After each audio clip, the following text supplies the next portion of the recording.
Shalom saudara terkasih di dalam Tuhan, balik lagi dengan saya di channel Kristen Konspiratif, dan kali ini kita kembali lagi bersama Bapak Pendeta Dotoni, di mana Pak Dotoni memberitahu berita terbaru dan penglihatan dan juga sekaligus pesan Tuhan yang terbaru di Mei 2025 ini.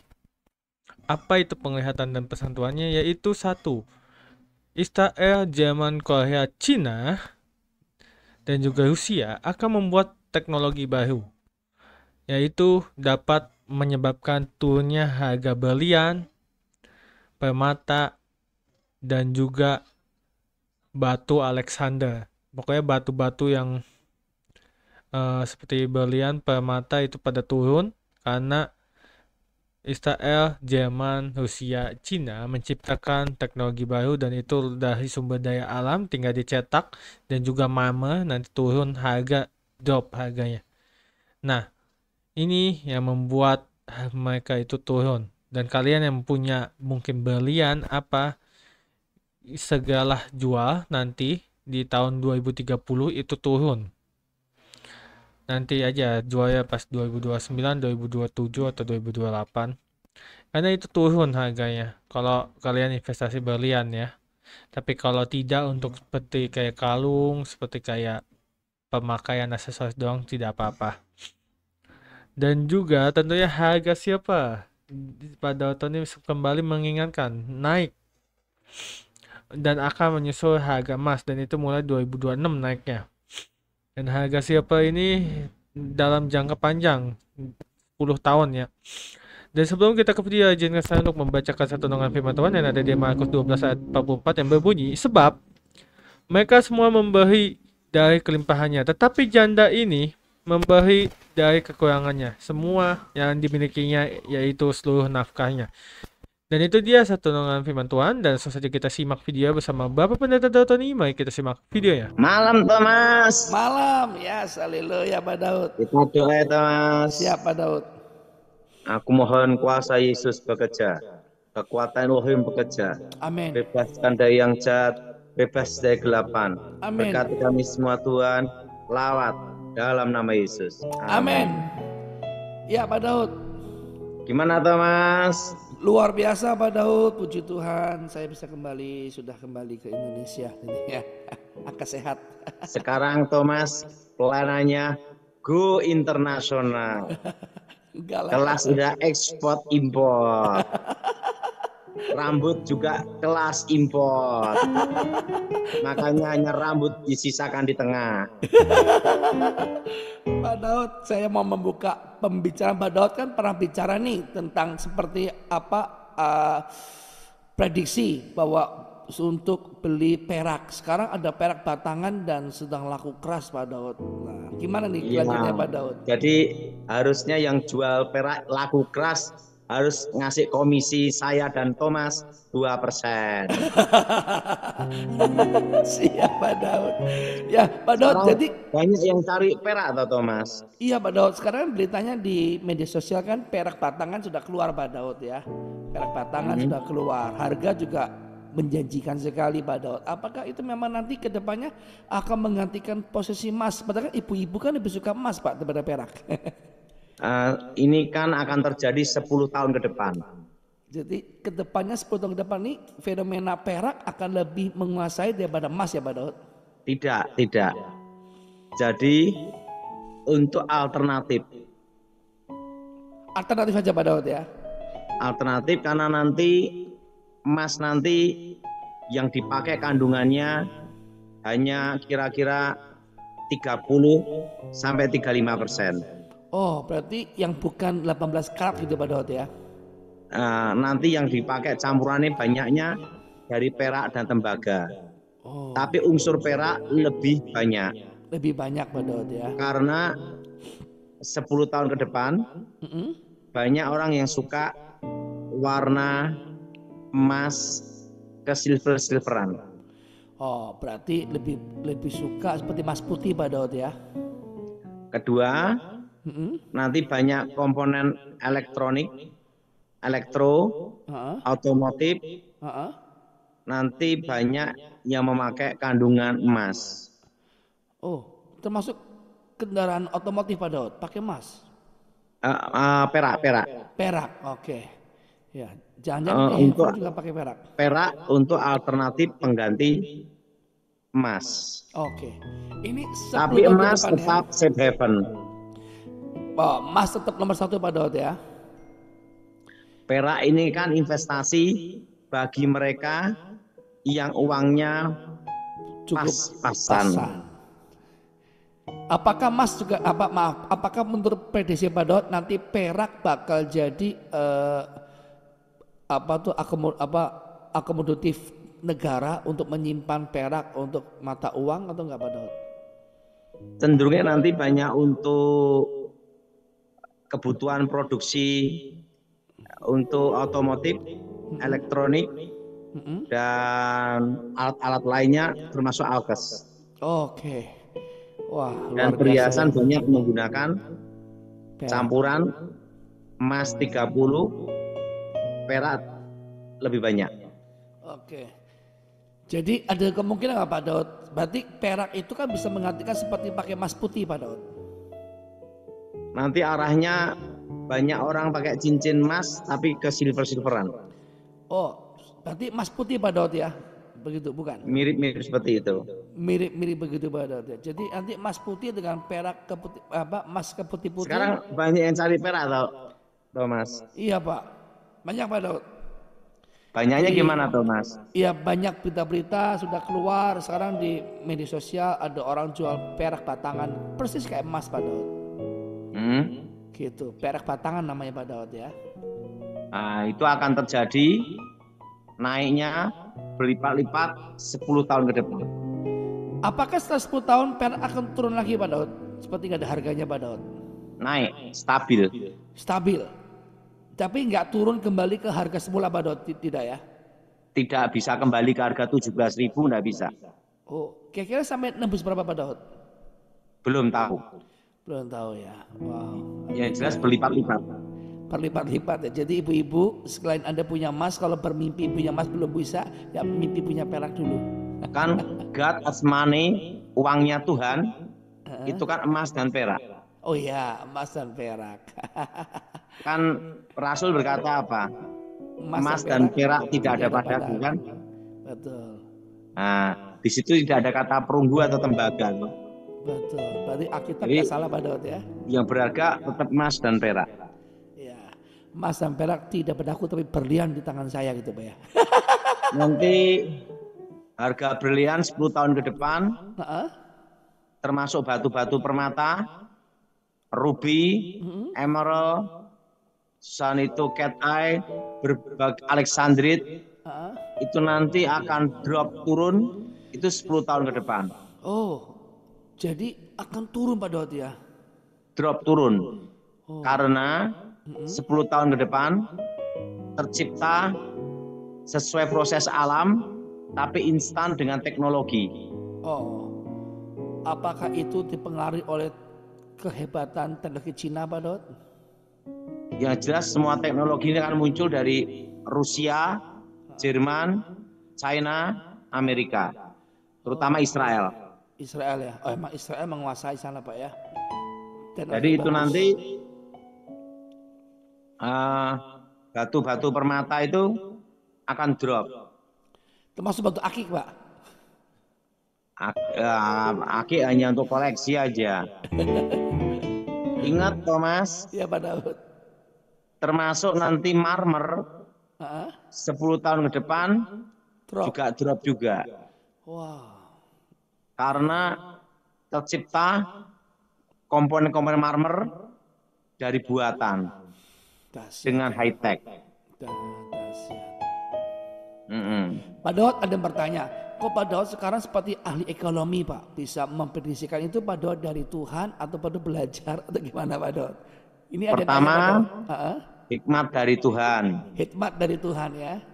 Kedua, karena waktu 10 tahun di zaman Pak SBY kan kumpulnya sama ahli ekonomi, hukum, HAM, dan keamanan strategi. Ya. Nah, kalau yang ngajarin saya strategi itu adalah Edi Wibowo. dan mengajarkan saya tentang suatu pemahaman ilmu Sandi Yuda. Tetapi saya hanya kulitnya aja, saya hanya diajar cara negosiasi untuk pembebasan sandera. Oh, jadi di situ Pak Daud fokus diajarin ya dengan beliau Pak ya. Nah, pandangan-pandangan politik itu saya belajar dari Letnan Jenderal Romulo Simbolon. Dulunya adalah Sekretaris Dewan Nasihat Presiden. Wow. Nah, itu atasan saya. Ya. Nah, setelah itu belajar dari cara berpikir, cara bernegosiasi, sama itu sama almarhum Edi Wibowo. Nah, setelah itu saya punya kawan setia baik, yaitu Mayor Jenderal Glenny Kerupan. Jadi yang membentuk saya itu 10 tahun ahli ekonomi, ahli politik, dan ilmu strategi perang. Ya. Karena kumpulnya setiap hari, Thomas. Oh, memang jadi sebenarnya Pak Daud karena 10 tahun itu bergelut dengan mereka dan Pak Daud punya bakat Pak Daud ya. Kalau enggak kan nggak mungkin bisa Pak Daud kalau tanpa bakat Pak Daud. Dan dari anak Pak SBY yang paling saya sukai itu adalah Mas Ahaye dan Mas Ibas. Dua anak ini, anak almarhum Ibu Ani Yudhoyono ini, sekalipun anak presiden, tapi cara berpikirnya itu betul-betul negarawan. Jadi yang membentuk saya itu adalah pergaulan saya selama 10 tahun. Dan kumpulannya dengan ahli ekonomi, makro, dan mikro. Iya ya Pak Daud. Gimana Thomas? Luar biasa Pak Daud. Makanya ada pertanyaan Pak Daud ini kan kok bisa sekarang larinya kok ke prediksi-prediksi ekonomi, emas dan perak gitu kan. Sampai banyak statement Pak Daud yang dipakai dan ternyata terbukti gitu Pak Daud kan. Termasuk Wakil Presiden Indonesia saat ini kan yang mengajarkan strategi perang, strategi politik itu adalah almarhum Edi Wibowo. Edi Wibowo ya. Sampai Makanya, timbul pemikiran ya. Ada satu cerita, ini kisah nyata ya, dan ini kemungkinan adalah tugas terakhir saya. Jadi suatu kali itu ada di Kuningan, waktu saya dipanggil sama almarhum Ibu Ani Yudhoyono dan Edi Wibowo. Di situ ada Mas Ahaye dan istrinya. Bapak bertemu langsung Pak ya? Ya, karena kan saya pengawal almarhum Ibu. Ya. Waktu itu saya ditanya, Mas, untuk Mas Ahaye ini dalam pilihan di DKI ya, pilihan gubernur, kalah atau menang? Itu saya menjawab dengan susah, Thomas. Kenapa Pak Daud? Saya bicara sama almarhum Ibu Ani, saya jawab sebagai bawahan.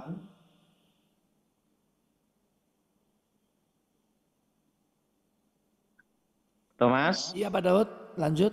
Pak Daud putus-putus. Ya lanjut Pak Daud, bisa diulang. Kalau sebagai waktu bawahan, itu sebagai bawahan Pak Daud tadi? Saya tanya sama almarhum Ibu Ani, saya sebagai bawahan atau sebagai teman? Kalau sebagai bawahan, karena saya pengawal almarhum Edi Wibowo, saya berkata siap.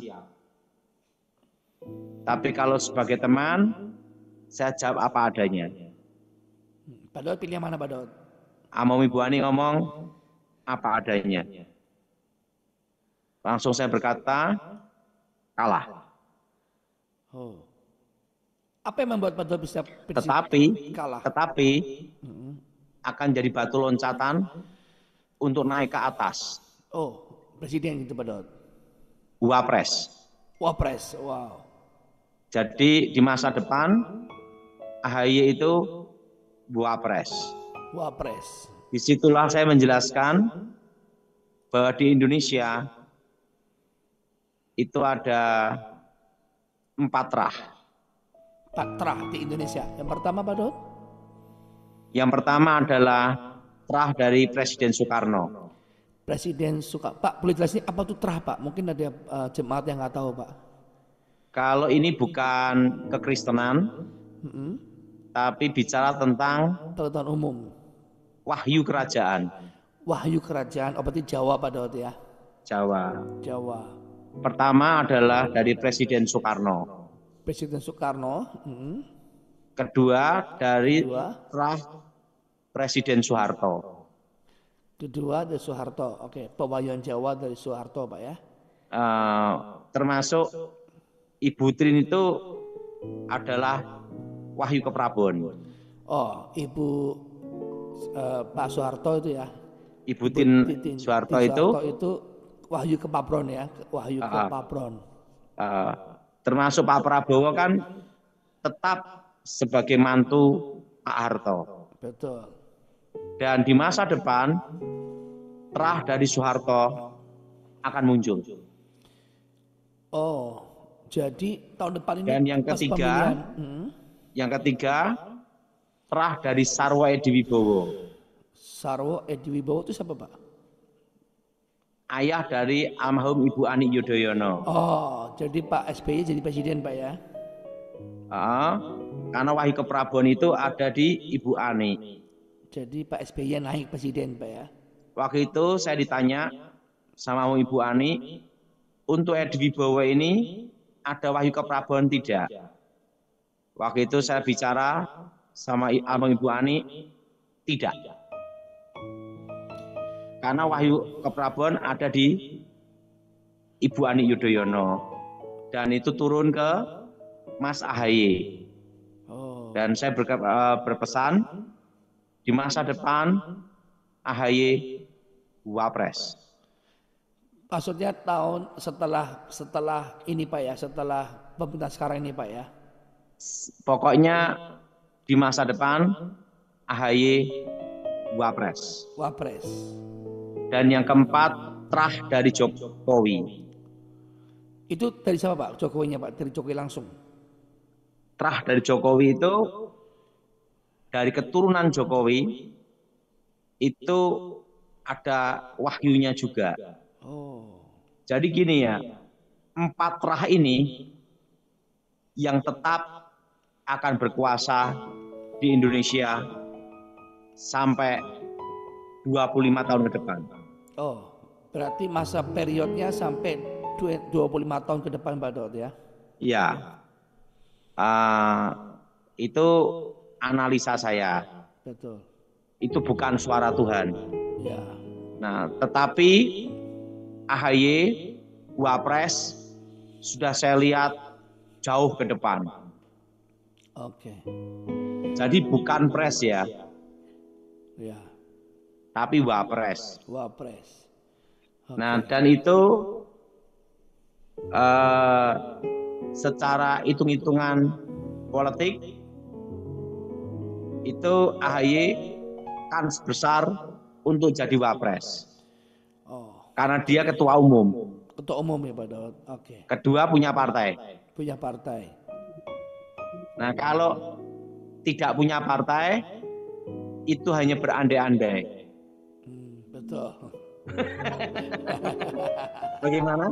Luar biasa Pak Daud. Nah, menurut Pak Daud nih, analisa Pak Daud, kalau seandainya prediksi Pak Daud wapresnya adalah AHY, siapa jadi capres siapa? Saya hanya tahunya Wapres. Wapres. Pokoknya waktu Wapresnya AHY itulah awal pemulihan Indonesia. Oh. Ada kemungkinan 5 tahun ke depan Pak Daud? dalam Jawa Satrio Paningit, ya itulah AHY. Oh, gitu Pak Daud. Jadi Pak Daud punya prediksi menurut Trah Jawa ini yang jadi Satria Paningit itu adalah AHY Pak gitu. Betul. Oh, Dan ingat ya, Wapres. Wapres bukan Capres. Nah, jadi AHY nanti adalah kunci kemenangan Capres. Oh, Pak Daud mungkin bisa Kalau bergeming. saya, Thomas, Ah, walaupun mati sampai 10 kali, tidak bisa jadi menteri dan tidak bisa jadi presiden. Walaupun mati sampai 10 kali. sama. Jadi tugas saya Mengawal. selesai pada waktu AHY Wapres. Maksudnya apa tuh Pak? Kok sepertinya agak mengerucut. Tadi Bapak bilang statement bahwa kalau AHY naik Wapres, Bapak selesai Pak? Selesai apa ya Pak? Selesai tugas apa selesai secara rohani nih Pak? Melaksanakan pesan almarhum. Oh oke. Jadi Bapak pasti berpegang pada perintah ya bahwa sampai AHY naik jadi Wapres, Bapak selesai tugas itu Pak ya? Tugas saya itu aja.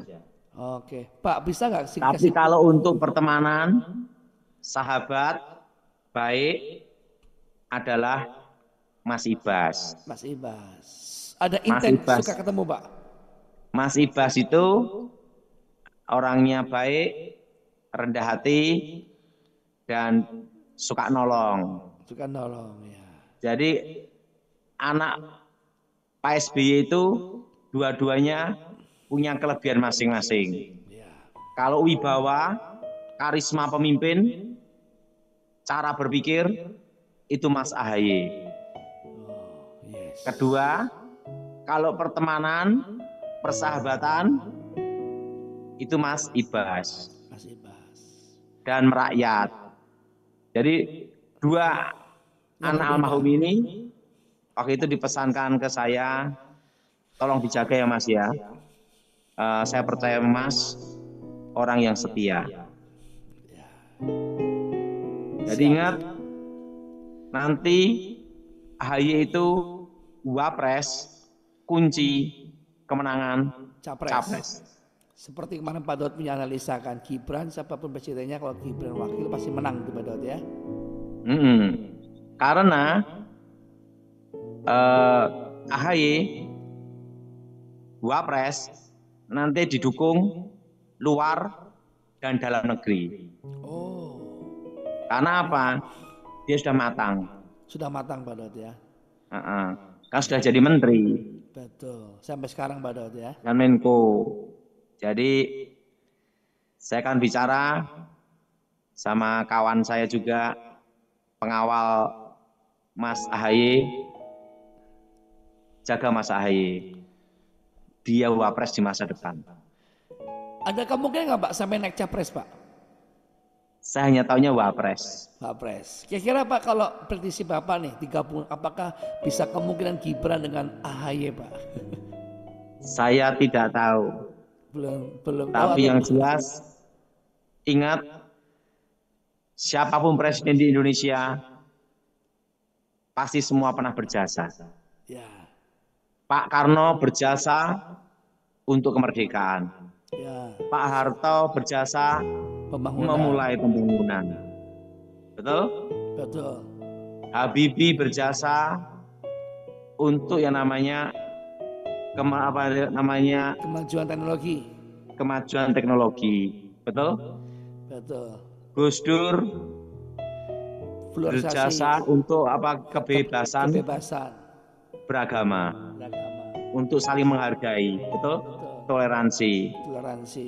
Ibu Mega berjasa untuk wong cilik dan peduli untuk negara. Ya.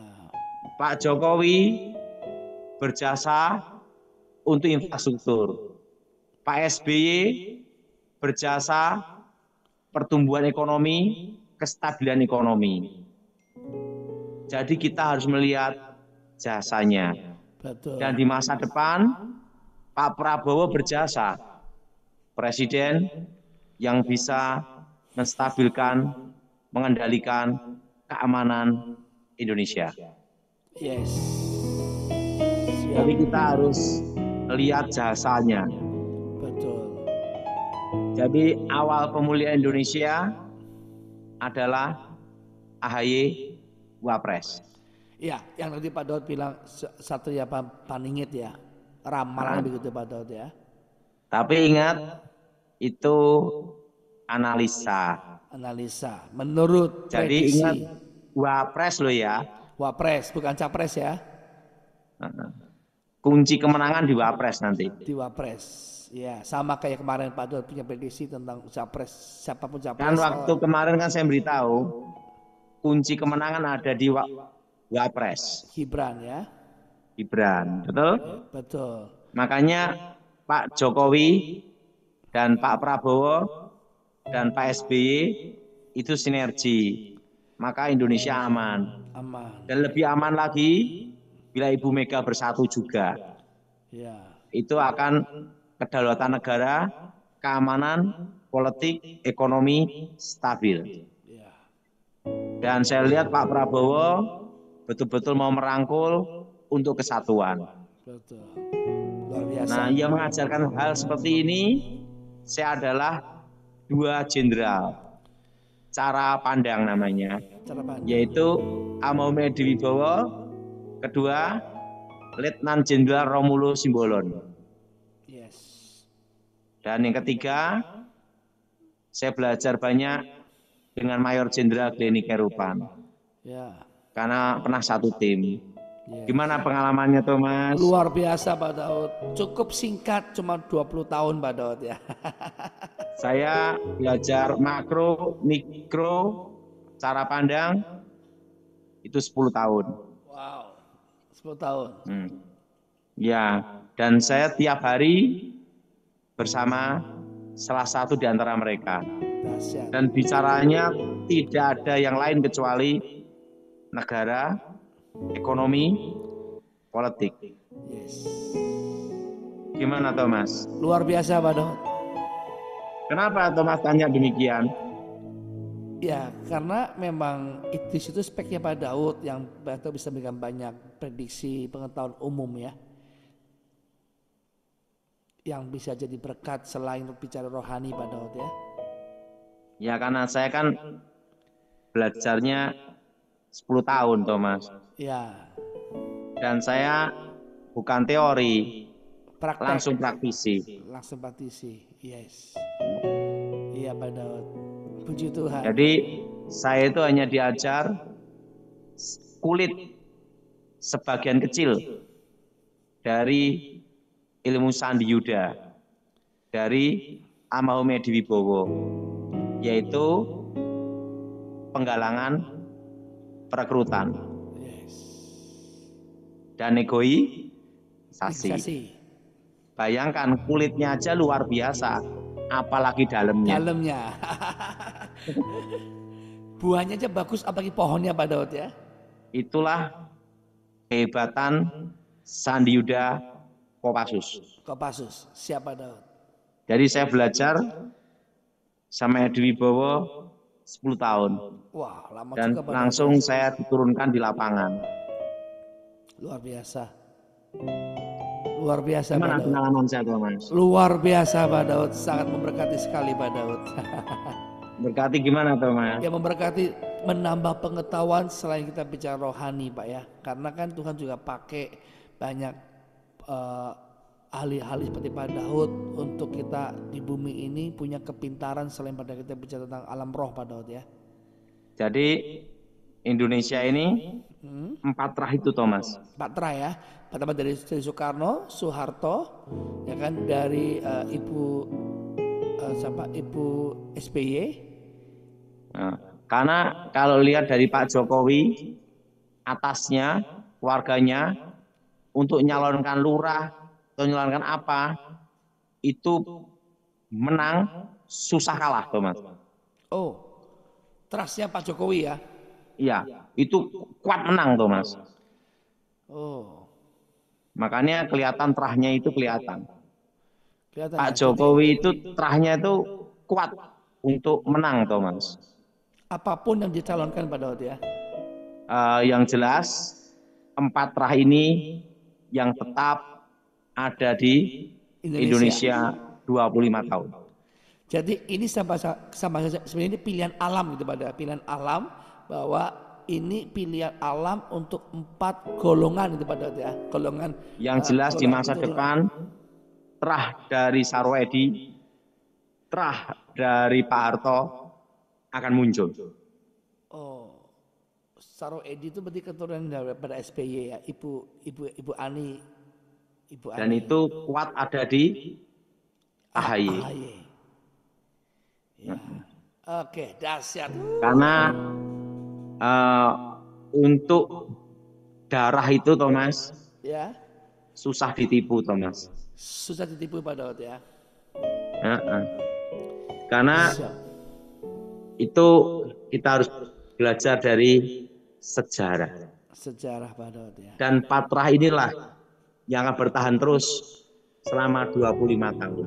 Selama 25 tahun ke depan. Dimulai dari berarti 25 tahun dari naiknya Pak Wapres atau gimana Pak?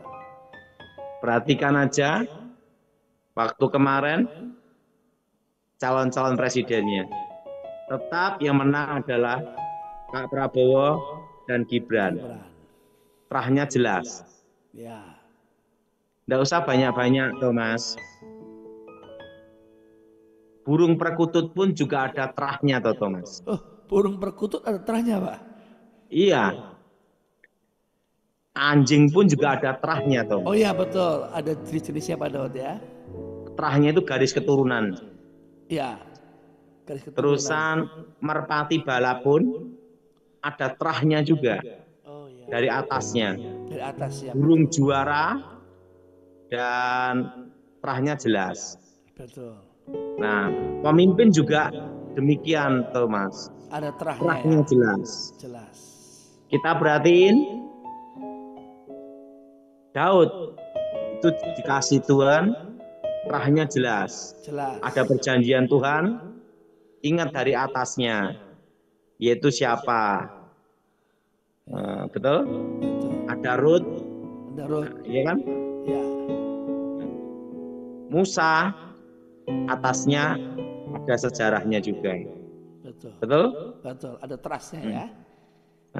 Nah, jadi saya beritahu, ini kan kepercayaan saya mungkin berbeda dengan para pendeta. Ya. Karena saya kan 10 tahun ada di pengamanan khusus ya, di bawah Edi Wibowo, tim khusus ya. Ya. Jadi cara pandangnya beda. Ya. Seperti ini, Thomas, apa yang disebut wilayah NKRI? Ya. Menurut Thomas? Ya gimana Pak? Maksudnya wilayah NKRI Pak? Apa yang disebut wilayah NKRI? Dasarnya apa? Disebut wilayah NKRI. Ya Pak Daud. Apa Pak menurut Thomas? Menurut Pak Daud apa Pak Daud? Menurut Pak Daud punya analisa pengetahuan Pak. Yang disebut NKRI yang menjadi wilayah NKRI adalah wilayah bekas jajahan Belanda. Bekas jajahan Belanda, ya. Makanya Malaysia itu bukan NKRI, karena Inggris. Ya. Gimana Thomas? Iya Pak Daud, itu kembali pada sejarah Pak Daud ya. Kalau saya diajar tahap demi tahap Thomas. Ya. Jadi mengenal cinta negara, pengabdian pada negara. Siap. Nanti mungkin kalau semua sudah terjadi, tugas saya selesai, nanti baru aku saya menulis buku, Thomas. Wah, dahsyat ya. Siap menanti. Tahu enggak judul bukunya apa? Apa Pak Daud? Hidupku untuk pengabdian bangsaku. Wah, hidupku untuk pengabdian bangsaku. Wow.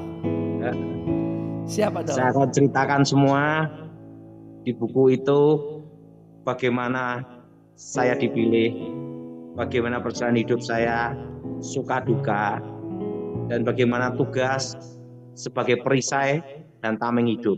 Yes. Gimana Thomas? Luar biasa, pengalaman yang sangat emas Pak Daud, dan memang pantas untuk dibuat satu diari buku ya Pak, supaya bisa untuk generasi mengingat, mengenang bagaimana Tuhan pakai Pak Daud Tony. Ya, Gitu, Pak. yaitu komitmen, kesetiaan kesetiaan sebagai tameng hidup, sebagai perisai untuk presiden. Presiden. Siap. Oke, Tapi waktu itu kan di era PSBY di Ibu Ani. siap. Gimana Thomas? Luar biasa Pak Daud, sangat luar biasa malam ini. Kita akan langsung doa Pak Daud. Yuk. Oke, sekarang yang pertama. Saya ucapkan terima kasih buat kalian sudah menonton video dari Bapak Pendeta Daud Tony di channel Kristenku Inspiratif. Dan juga saya ucapkan terima kasih buat kalian sudah mendukung channel Kristenku Inspiratif yang sudah subscribe, like, komen, dan share tentunya.